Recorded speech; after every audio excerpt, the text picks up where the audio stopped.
नमस्कार, माझं नाव तन्वी नारायण जाधव. आमच्या शाळेचं नाव पारेश्वर विद्यालय पारगाव मेमणे आणि आमच्या मॉडेलचं नाव आहे सौर ऊर्जा. याच्यासाठी शेतीसाठी याचा उपयोग होतो. विकसित भारत 2025 आमच्या मॉडेलची थीम आहे समृद्ध भारत. समस्याचे विवरण. विजेची कमतरता ही एक सर्वात मोठी समस्या आहे. या समस्येचा सर्वात मोठा आघात होतो तो शेतकऱ्यांना. शेती कामे करताना जर विद्युत पुरवठा खंडित झाला तर शेतीतील उपकरणांवर व पिकांवर त्याचा प्रतिकूल परिणाम होतो. याचा प्रतिकूल परिणाम हा बाजारभाव घटतो व शेतकरी हा हवालदिल होतो. उद्योगांवर होणारे परिणाम. या समस्येचा प्रभाव सर्वसामान्यपणाने उद्योगधंद्यांवर होत असतो.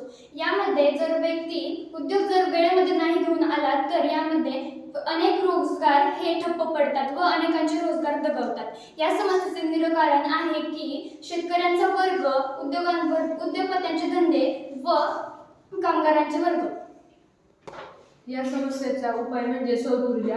सौर ऊर्जा ही पर्यावरणासाठी अनुकूल असते व वातावरणासाठी अनुकूल असते व त्यामुळे सौर ऊर्जा ही प्रदूषणकारी नसते व त्याचा कुठेही वापर करू शकतो. सौर ऊर्जामध्ये विद्युत ऊर्जा संकलित करून आपण तिचा शेतकऱ्यांसाठी रात्री वापर करू शकतो.